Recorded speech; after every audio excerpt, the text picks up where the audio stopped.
Hi, and welcome to another episode of Hot Takes with me, the Silver Fox. Once more unto the breach, dear friends, once more unto the breach. And although this was Henry V as his roll call for the English at Agincourt, it seems also to be very fitting as a war cry for Fergus Ewing, because yet again he is moaning at his own party for their lack of basically involvement in anything further north than Falkirk. Now, he's got the A9 that needs dueling. That isn't happening. The A96 that needs dueling. That isn't happening. There's other sort of key projects all across the Highlands and around Inverness. This isn't happening. And nobody at Holyrood seems to care. His own party really only care about the Central Belt. That is the be-all and end-all of everything in Scotland, according to the SNP. Like I say, anyone sort of further north than Falkirk or the Kingdom of Fife can go hang. They don't exist. Terra incognito. It's the land of nothing, and nothing will be done. But Fergus, he's elected by his constituents. I think he represents them very well. He's standing up and he's saying, pull your finger out. Start remembering that Scotland isn't that central belt. There is an awful lot more of it, and you need to address the problems. So yes, rebelling once again. Let's have a look. Fergus Ewing in fresh attack on his own government as he blasts the delay to the key Highland bypass. Yet another one. Another one. It's all the time. Everything that happens outside the central belt, the SNP just don't want to know. Oh, we can't spend money there because there's not enough votes in it. And anyway, they probably vote for someone else anyway. Seems to be the key thinking. The renegade MSP also took aim at the malign influence of the Scottish Greens. No change there then, eh? And said Humza Yousaf was guilty of snubbing the north of Scotland. Well, not just Humza Yousaf, they all are really, aren't they? But he's right about the Greens. Every time you talk about the SNP policies, it's always the Greens. It's always a terrible green policy that is at the heart of it. For some reason, the SNP cannot come up with a policy on their own. They rely on the Greens to come up with the bright ideas. And I use the word bright ideas completely inappropriately there. And then, without thinking about it, without sort of discussing it, go, yeah, that's what we'll do.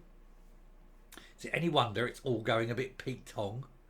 Anyway, Fergus Ewing has launched a fresh attack on his own party's government over the failure to publish a timeline for a key transport project in the Highlands.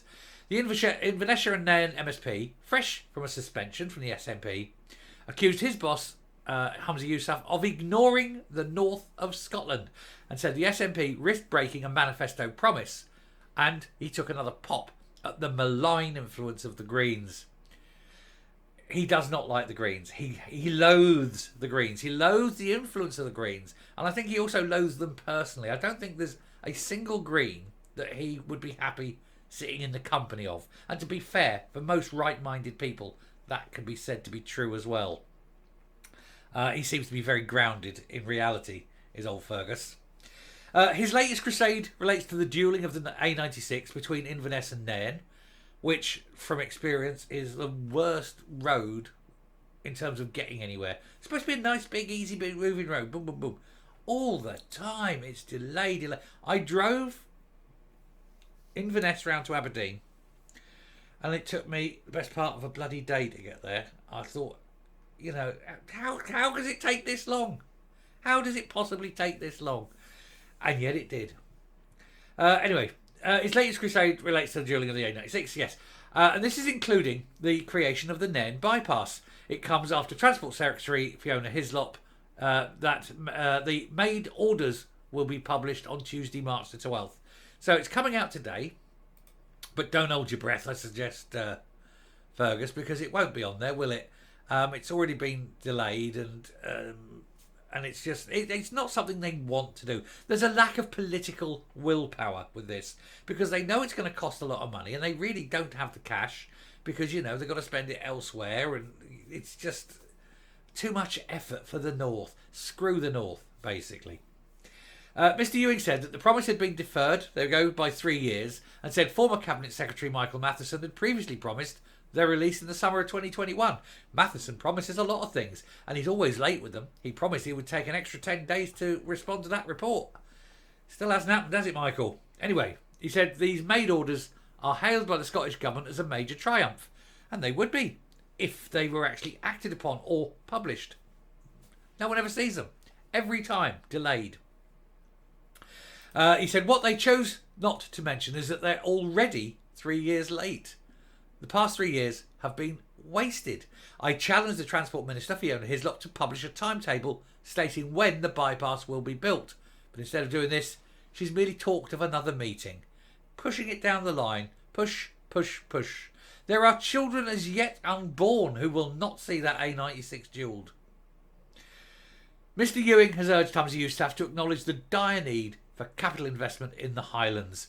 He said the First Minister must realise that he can no longer snub the Highlands by starving us of capital investment in safer, decent roads that he takes for granted in Glasgow. Yes, because Glasgow's in the Central Belt, which is the only part of Scotland that exists. Won't exist for long. It's possible that after the general election there won't be a Glasgow MP that's SNP, and after the next Holyrood elections it may well be that there's very few Glasgow SNP MSPs as well, and at that point maybe somebody will look at duelling the A90 and duelling the A96. Boy, that A96 needs it. Anyway, he said, he added, we've promised this in our manifesto many times, but we're no further forward in getting the bypass. He said, we didn't promise in the manifesto a deal with the hard left Greens.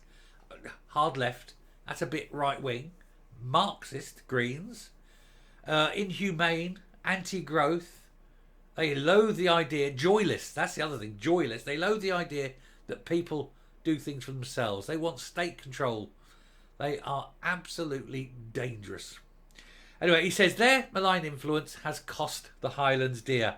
I will just scrub out the word Highlands and in turn write in the word Scotland. There's Hislop. Oh look, she's not eating. That makes a change.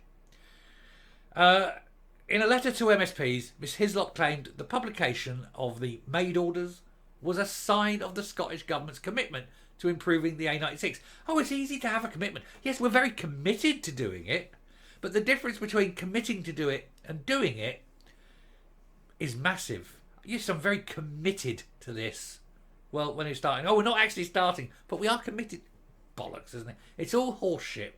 She added, when completed, the dueling scheme will bring many benefits to local communities. No, they won't. There won't be any communities. They'll have all died.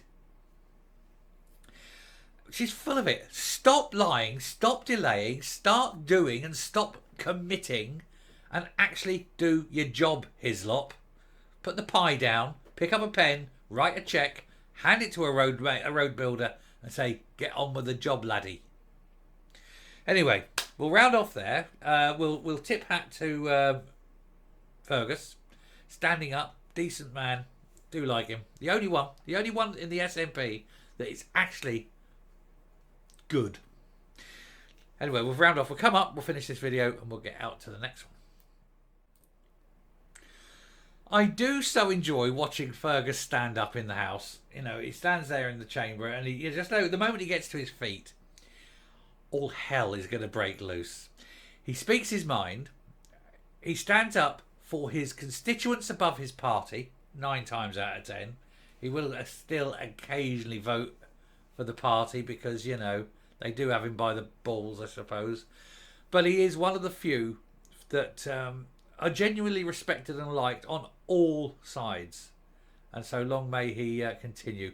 You have to wonder how he's getting on a bit, but let's hope he's there for at least long enough to see the SNP not be the government again. I think that'll be fine. Anyway, round off there. Thank you very much for watching. Do please hit the subscribe button, ring the bell, leave a like, leave a comment, please share the video. I will speak to you later. Bye.